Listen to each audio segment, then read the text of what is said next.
Project Matulungan para Matuto. Sa video ito, pag-uusapan natin kung paano mag-divide ng polynomials using long division method. Take a look with our example number 1. Divide x cubed plus x squared minus 8x minus 12 by x minus 3 using long division method. So, meron tayong 5 steps na susundin when we are dividing polynomials using long division method. First, arrange the expression of the dividend from highest exponent to lowest exponent. So, ano nga bang ating dividend? Ang dividend natin ay itong first expression natin o yung nasa loob ng ating operation symbol na x cubed plus x squared minus 8x minus 12. Then divide the first term of the dividend by the first term of our divisor. So, kung ito ang ating dividend, yung nasa labas naman, yan yung tinatawag nating divisor. Okay. Third step, multiply the quotient in step 2 by the divisor and get the inverse sign. Fourth step, add the expression, and the last step, repeat the process from step 2 to step 4. So let us solve x cubed plus x squared minus 8x minus 12. Divide it by x minus 3. Okay, so let's do the first step. So arrange the expression of the dividend from the highest exponent to lowest exponents. So kung titignan natin yung ating dividend na x cubed plus x squared minus 8x minus 12, nakaayos na ba ang kanyang exponent from highest to lowest? Very good. Yes, nakaayos na ang kanilang exponent from third exponent to first exponent and our constant term. So dahil nakaayos na ang ating dividend from highest exponent to lowest exponent, let us proceed to our step number 2. Divide the first term of the dividend. So ano ba ang first term ng dividend natin? Ang first term of our dividend is the x cubed. So x cubed natin, i-divide daw natin siya sa first term of our divisor. Ano ba ang ating divisor? Ang ating divisor ay x minus 3. At ang first term ay, exactly, it's positive x. So, x cubed, divide it by x. So, kung ipapakita natin ang expanded form yan, that is x times x times x. Divided by x. Bakit tayo nagkaroon ng tatlong x? Because x raised to the third power and then cancel. Therefore, ang naiwan na lang ay x at ilan ang naiwang x? We have 2. So, therefore, ang ating quotient ay x raised to the second power. Or simply, dahil parehas naman silang variable na x, we just subtract the exponent. So, 3 minus 1 is equal to 2. Therefore, the quotient is x raised to the third power.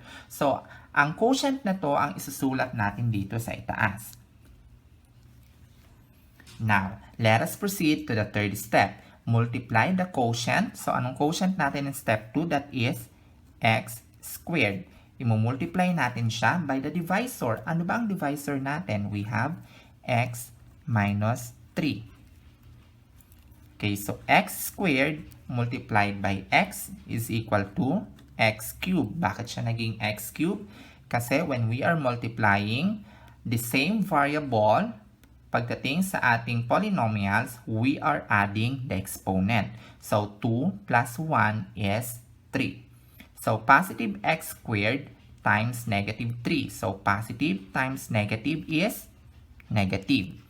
X squared times 3 is 3x squared. So, dahil walang variable ang 3, we will just copy the variable and the exponent of our multiplier. Then, get the inverse sign of the product. So, ang x cubed minus 3x squared, ang kanyang inverse sign ay negative x cubed minus or plus, from minus naging plus siya, 3x squared. So, itong expression na ito, na nakuha natin sa ating step 3 ang gagamitin natin dito sa ating solution. So, magiging negative x cubed plus 3x squared. Okay, let us add. So, positive x cubed plus negative x cubed is 0. So, cancel na siya. Positive x squared plus positive 3x squared is positive 4x squared. So, bakit naging positive 4 siya? Kasi, kapag wala kayong nakikita numerical coefficient of the variable, automatic may 1 doon. So, 1 plus positive 3 is 4 and then copy the common variable and the exponent. Bring down negative 8x. So, sa pag-bring down natin, isa-isa lang po na natin siya. And the last step is repeat the process from step 2 to step 4. So, ang panibagong expression natin ngayon ay 4x squared minus 8x. And let us do the second step again. Divide the first term of the dividend. So, this time, ano naman ang first term of the dividend natin? So, ang first term of the dividend this time is 4x squared. So, yung 4x squared daw, i-divide na naman natin siya ng first term ng ating divisor, which is x. Okay. So, 4 divided by 1 is 4. X squared divided by x is x. So, 2 minus 1 is 1. Kaya, x na lang yung naiwan. Therefore, the quotient of 4x squared in x is equal to 4x. At ang positive 4x na to ang isusulat natin dito sa itaas. Next step, multiply the quotient. 4x ang nakuha nating quotient. Multiply natin sa ating divisor na x minus 3. So, 4x times x is equal to 4x squared. Then, 4x times negative 3, positive times negative is negative. 4x times 3 is equal to 12x.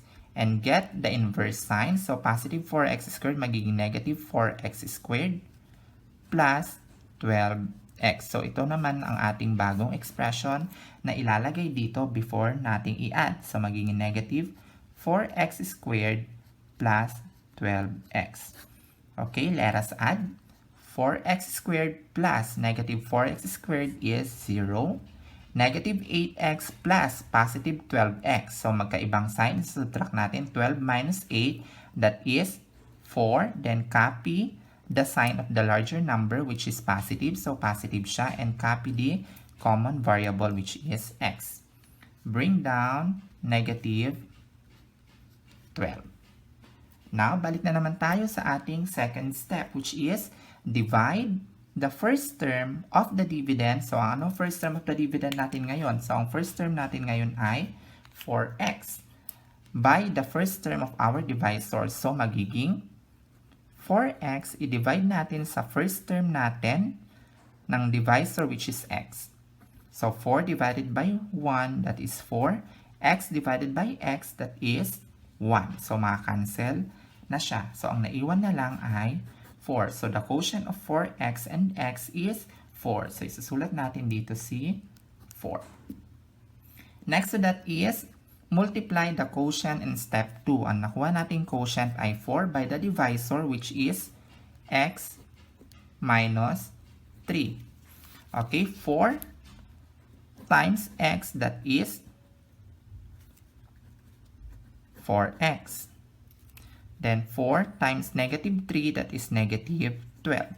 Then get the inverse sign will become negative 4x plus 12. So, isusulat natin siya dito, negative 4x plus 12. So, i-add natin siya, 4x plus positive 4x plus negative 4x is 0. Negative 12 plus positive 12 is 0. So, if we can see, 0 ang ating pinaka-last answer. Therefore, there is no remainder. The remainder is 0. And the quotient, when we divide x cubed plus x squared minus 8x minus 12 by x minus 3 is x squared plus 4x plus 4.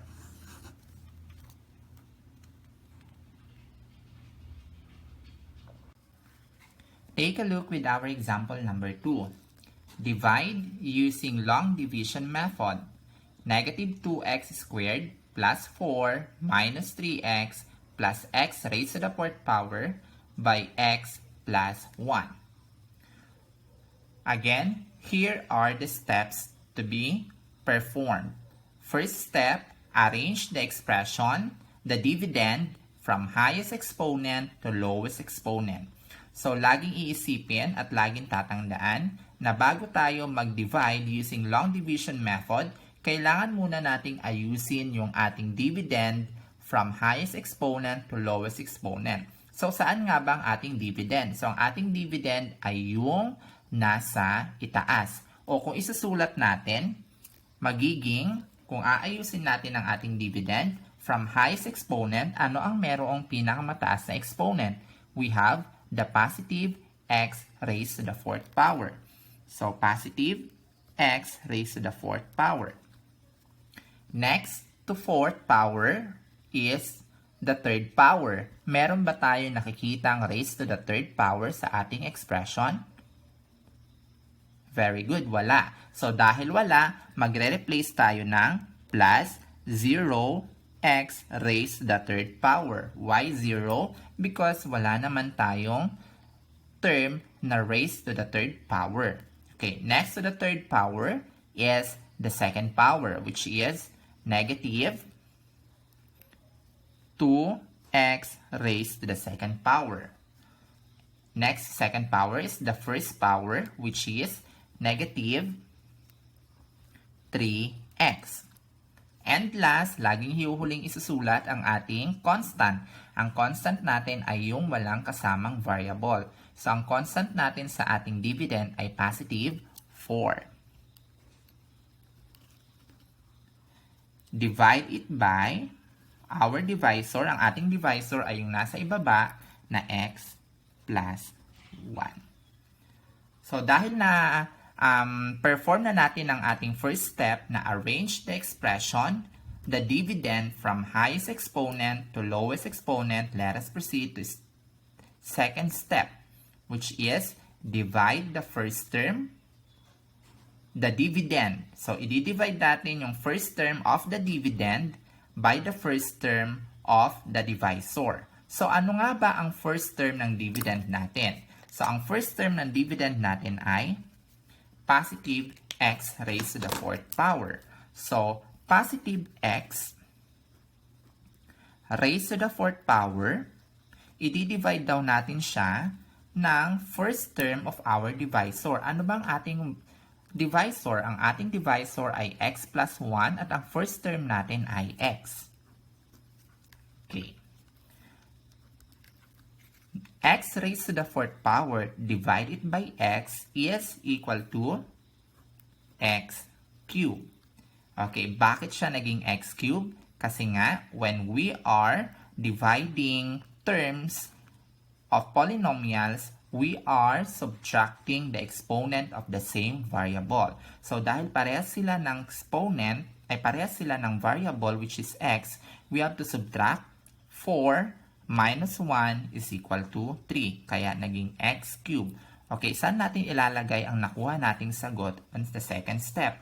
Ito yung magsisilbing quotient ng first term and the first term of the divisor. Kaya isusulat na natin siya sa ating solution. So, x cubed.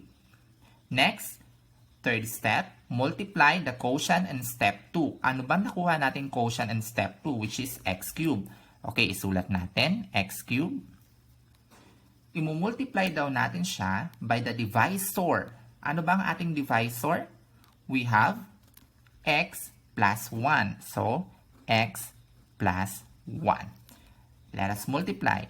X cubed times x is equal to x raised to the fourth power. Bakit naging x raised to the fourth power? Kasi when we are multiplying the same variable, we are adding the exponent. So, 3 plus 1 is equal to 4. Kaya naging x raised to the fourth power siya.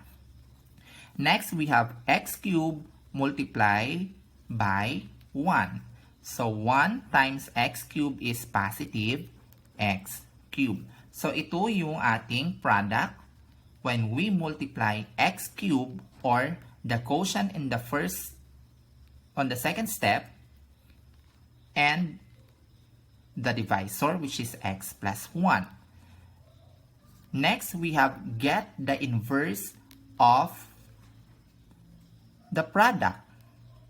So, ang inverse sign ng product natin na x raised to the 4th power plus x raised to the 3rd power ay negative x raised to the 4th power minus x cubed. At ito yung ating gagamitin dito. So, ilagay na natin siya dito. So, magiging negative x raised to the 4th power minus x cubed, then plus. Proceed tayo sa 4th step, add the expression. So, i-add na natin to expression na to. So, positive x raised to the 4th power plus negative x raised to the 4th power is 0. So, cancel na natin siya. Next, positive 0x cubed plus negative x cubed, that is negative x cubed. Very good. Bring down negative 2x squared. So, ang bago nating expression ay negative x cubed minus 2x squared. Next step is repeat the process from step 2 to step 1. So, balik tayo sa second step. Divide the first term of the dividend. So, anong dividend natin? Ito yung panibago nating dividend. Ang first term natin ay negative x raised to the 3rd power. So, yung negative x raised to the 3rd power, i-divide daw natin siya ng first term ng ating divisor. Ang ating divisor ay x plus 1. Ang first term ay x. Okay, negative, divide it by positive is equal to negative. X cubed, divide it by x is x. 3 minus 1 is 2. So, therefore, ang ating quotient ay negative x squared. So, isusulat natin ang negative x squared dito sa itaas. Let us proceed to our next step. We have to multiply the quotient in step 2 by the divisor. So, ang quotient natin in step 2 is negative x squared. That negative x squared will be multiplied by our divisor, which is x plus 1. So, negative x squared times x is negative x cubed. Then, negative x squared times 1 is negative x squared. Then, what to do is, we have to get the inverse sign of the product. So, ang inverse sign ng product natin from negative x cubed magiging positive x cubed plus x squared. At ito ang gagamitin nating expression na ilalagay dito. So, we have x cubed, positive x cubed plus x squared. Then, add the expression. So, negative x cubed plus positive x cubed is 0. Negative 2x squared plus x squared. So, magkaibang sign nila, negative 2x. So, isa naman ay positive x squared. Therefore, subtraction ang ating gagawin. Negative 2 plus positive 1 is negative 1. And bring down the variable, the common variable, which is x squared. Therefore, negative 2x squared plus positive x squared is negative x squared. Bring down negative 3x. So, balik na naman tayo sa ating second step. So, this time, ang ating new expression ay negative x squared minus 3x. Second step natin, divide the first term of the dividend by the first term of our divisor. So, anong first term ng ating dividend? We have negative x squared. Divide daw natin siya ng ating first term ng divisor, which is x.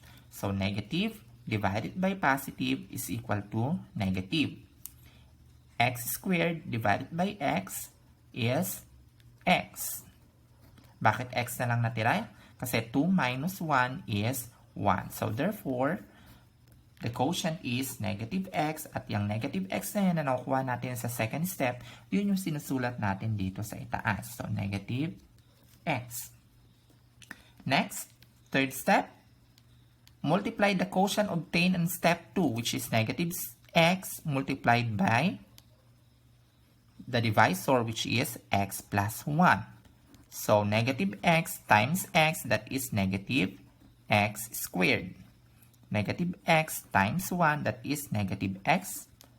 And get the inverse sign of the expression that would become from negative x squared, magiging positive x squared plus x. At ito ang ating susulat dito sa ating solution. So, positive x squared plus x. Add the expression. So, negative x squared plus x squared is 0. Negative 3x plus x. Magkaibang sign. So, negative 3 plus positive 1, that is negative 2. Then, copy the common variable. Then, bring down 4. Positive 4. And do the same process again. Balik tayo sa second step. Divide the first term of the dividend by the first term of our divisor. Okay, this time, ano ang ating expression? We have negative 2x plus 4. Ang first term natin ay negative 2x. I-divide daw natin siya by the first term of our divisor, which is x. Okay? So, negative 2 divided by positive 1, that is negative 2. And then, x raised to the first power divided by x raised to the first power is 1 minus 1 is 0. Therefore, cancel na ang ating x. So, ang naiwan na lang ay negative 2. So, the quotient of negative 2x and x is negative 2. So, yun yung isusulat natin dito sa itaas. Then, yung negative 2 daw, yung quotient natin doon, imumultiply natin sa ating divisor na x plus 1. So, negative 2 times x, that is negative 2x. Then, negative 2 times 1, that is negative 2. Then, get the inverse sign, which is negative 2x will become positive 2x. Then, negative 2 will become positive 2. At yung expression na yan, ang gagamitin natin dito. So, 2x plus 2, add natin siya. So, negative 2x plus 2x, that is 0. Then, 4 plus positive 2, that is 6. So, if you can see, meron pang naiwan na 6 dito at wala na tayong ibababa from our dividend. Therefore, ang naiwan na ito yung ating tinatawag na remainder. At kung isusulat natin yan, ang ating final answer ay x cubed minus x squared minus x minus 2 and the remainder, which is 6 all over x plus 1. So, ganito po tayo magsulat ng ating quotient if there is a remainder.